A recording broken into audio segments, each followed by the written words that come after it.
देखिए क्वेश्चन है आपका एक्सरसाइज 7.8। क्वेश्चन कह रहा है आपका figure 7.17 shows a series LCR circuit. ये हमारा सीरीज एलसीआर सर्किट है connected to a variable frequency 230 volt source. ठीक है, तो ये जो वोल्टेज हमें गिवन है ना, ये आपका आरएमएस वोल्टेज होता है। तो क्वेश्चन में हमें ये आरएमएस वोल्टेज गिवन है 230 वोल्ट। ये हमें रेजिस्टेंस दे रखा है 40 ओम।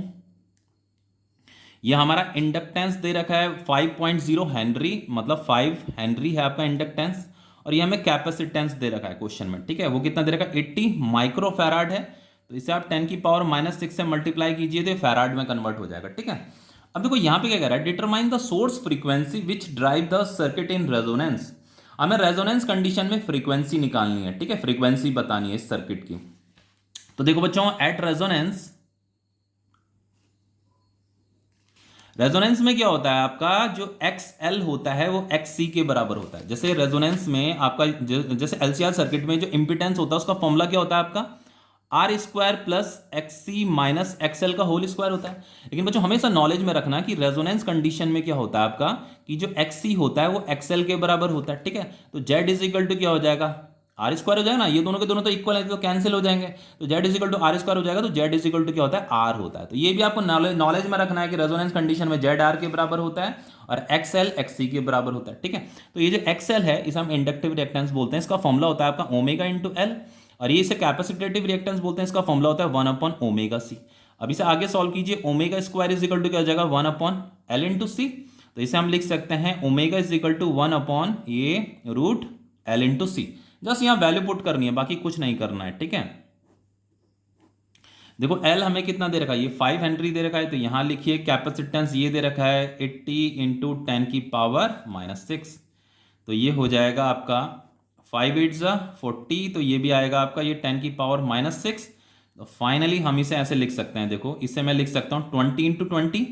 10 की पावर -6 को मैं लिख सकता हूँ 10 की पावर -3 इंटू 10 की पावर -3। तो ये हो जाएगा आपका 1/20। एक 20 बाहर आ जाएगा और एक 10 की पावर -3 भी बाहर आ जाएगा। ठीक है, तो ये हो जाएगा आपका 10 की पावर 3 डिवाइडेड बाय 20। ठीक है, तो इसे आप ऐसे लिखिए, ये हो गया आपका 1000 डिवाइडेड बाय 20। ये कटेगा तो ये 2 5 10 0। तो आपका जो एंगुलर फ्रीक्वेंसी आ रहा है वो कितना आ रहा है, 50 रेडियन पर सेकेंड। तो पीछे आंसर सीट में, एनसीईआरटी के आंसर सीट में पीछे जो आंसर दे रखा है वो एंगुलर फ्रीक्वेंसी में ही दे रखा है। वैसे यहाँ पे तो आपका सोर्स फ्रीक्वेंसी पूछा ना, फ्रीक्वेंसी भी निकाल सकते हो बच्चों आप, पर पीछे एनसीईआरटी में एंगुलर फ्रीक्वेंसी दे रखा है। देखो जैसे एंगुलर फ्रीक्वेंसी का फॉर्मूला 2 पाई इंटू फ्रीक्वेंसी भी होता है, तो फ्रीक्वेंसी इज इक्वल टू क्या हो जाएगा आपका, ओमेगा डिवाइडेड बाय 2 पाई हो जाएगा ना। तो इस ओमेगा को यहाँ पुट कीजिए, ये 2 पाई को भी पुट कीजिए, तो इस तरीके से आपका फ्रीक्वेंसी भी निकल जाएगा। पर एनसीईआरटी में एंगुलर फ्रीक्वेंसी निकाल के दे रखा है, इसीलिए मैंने ये कैलकुलेट करके आपको बता दिया है। ठीक है, बाकी आप फ्रीक्वेंसी भी निकाल सकते हो इस फॉर्मूले से। अब देखो आगे देखो यहाँ पे क्या कह रहा है, obtain the impedance of the circuit. मुझे इंपिडेंस निकालना है। तो अभी मैंने आपको क्या बताया था कि रेजोनेंस कंडीशन में इंपिडेंस किसके इक्वल होता है, Z is equal to R के बराबर होता है ना, Z is equal to R के बराबर होता है। तो पहले यहां पे लिखिए एट रेजोनेंस, एट रेजोनेंस पहले इस फॉर्मूले को लिखना, यहां पे लिख देना एक्सी एक्सएल के बराबर है, तो जेड किसके बराबर हो जाएगा, आर के बराबर हो जाएगा। तो इम्पीडेंस आर कितना दे रखा है यहाँ पे, ये 40 ओम दे रखा है। तो इम्पीडेंस आपका कितना आ गया, 40 ओम आ गया। ठीक है, तो इंपिडेंस भी आपका कैलकुलेट हो गया। फिर यहाँ पे amplitude of the current at the resonating frequency. ठीक है, रेजोनेंस कंडीशन में हमें एम्पलीट्यूड ऑफ द करंट भी बताना है। एम्पलीट्यूड ऑफ द करंट का मतलब हमें मैक्सिमम करंट यहाँ पे बताना है। ठीक है, तो हमें यहाँ पे मैक्सिमम करंट कैलकुलेट करना है। तो मैक्सिमम करंट के लिए फॉर्मूला क्या होता है आपका, maximum voltage divided by impedance. ठीक है, तो इसे मैं लिख सकता हूं maximum voltage divided by Z किसके बराबर है, आर के बराबर है। आर की वैल्यू कितनी है, 40 ओम। तो यहां पे आ जाएगा आपका 40 इस तरीके से। अब देखो ये मैक्सिमम वोल्टेज हमें निकालना है। हमें यहाँ पे ये VRMS वोल्टेज दे रखा है, मैक्सिमम वोल्टेज तो हमें दे नहीं रखा है। तो कोई नहीं, देखो एक चीज आपको पता होगी, जो VRMS वोल्टेज होता है वो कितना होता है, मैक्सिमम वोल्टेज डिवाइडेड बाय √2 होता है।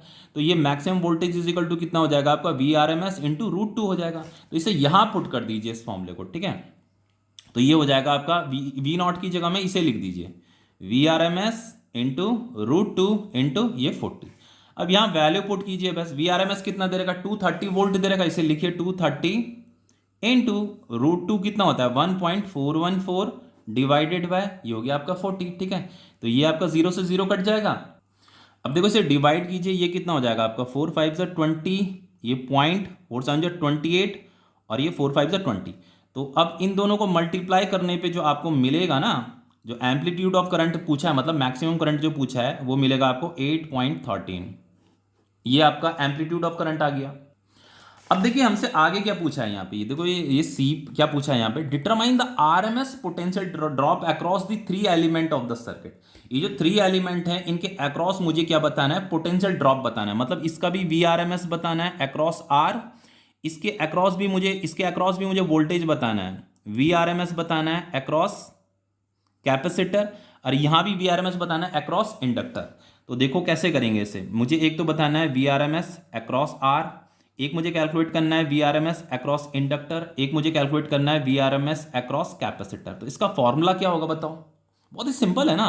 देखो यहाँ पे आएगा I R M S into resistance आएगा, या इसका फॉर्मूला क्या होगा, इसका फॉर्मूला होगा आपका I R M S into XL होगा, ठीक है। और इसका जो फॉर्मूला होगा वो होगा आपका I R M S into XC होगा।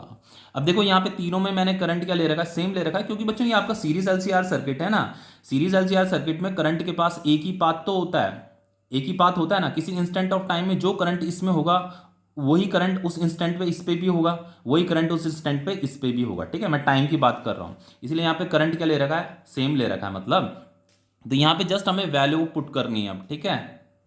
अब देखिए सबसे पहले इस आई आर एम एस को कैलकुलेट कर लेते हैं, ये हमारे पास नहीं है, लेकिन हमने ये जो है ना ये मैक्सिमम करंट अभी कैलकुलेट किया था, है ना। तो देखो यहाँ पे मैं I R M S calculate करके दिखा देता हूँ। आई आर एम एस होता है आपका मैक्सिमम करंट डिवाइडेड बाय √2। तो I R M S is equal to maximum current, मैंने ये निकाला था 8.13, यहाँ लिखा डिवाइडेड बाय √2 कितना होता है 1.414 होता है। तो इस ये जो मिलेगा इसकी जो वैल्यू मिलेगी आपको वो मिलती है आपकी 5.749, इतनी मिलती है। तो इसे जो है यहाँ पुट कर दीजिए, आई आर एम एस की वैल्यू है ये 5.749 इंटू रेजिस्टेंस कितना दे रखा है हमें, ये 40 ओम दे रखा है, तो इसे यहाँ लिख दीजिए 40। तो इसको जब आप मल्टीप्लाई करोगे तो ये आएगा आपका 230, ठीक है।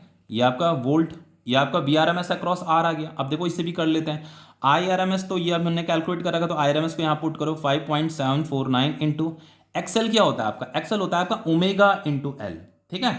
यहाँ पे ओमेगा इंटू एल, और यहाँ पे कर देता हूँ मैं से 5.749 इंटू ओमेगा हमने अभी जस्ट कैलकुलेट किया था। देखो बच्चों ये क्या था 50 रेडियन पर सेकेंड, तो ये आपका आएगा 50 इंटू एल कितना दे रखा है, एल दे रखा था 5 हेनरी, 5.0 हेनरी, ठीक है।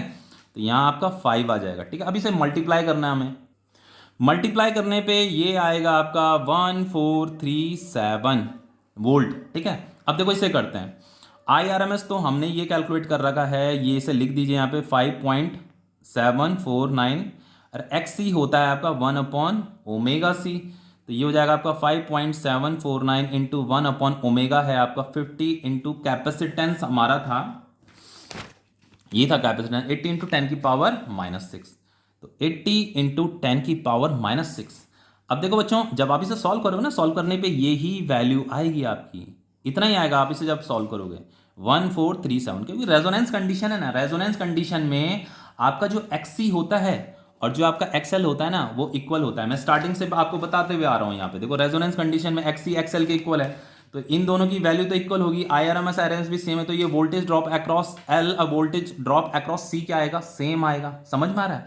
अब देखो यहाँ पे एक और चीज भी हमसे पूछी थी कि so that the potential drop across LC combination is 0 at the resonating frequency, जो कि होता भी है भाई, दोनों के अक्रॉस जो पोटेंशियल ड्रॉप है वो सेम है और दोनों के दोनों अपोजिट नेचर के भी होते हैं। तो इसीलिए बच्चों ये एलसी कॉम्बिनेशन में जो पोटेंशियल ड्रॉप होगा ना इन दोनों के अक्रॉस, ये एलसी के अक्रॉस जो पोटेंशियल ड्रॉप होगा वो 0 ही माना जाएगा, क्योंकि दोनों के दोनों अपोजिट नेचर के होते हैं, इंडक्टर और कैपेसिटर, ठीक है। दोनों की वैल्यू भी सेम आ रही है, इसलिए एलसी कॉम्बिनेशन में जो पोटेंशियल ड्रॉप होगा वो क्या होगा आपका 0 होगा। तो ये क्वेश्चन आपका कंप्लीट हो गया है।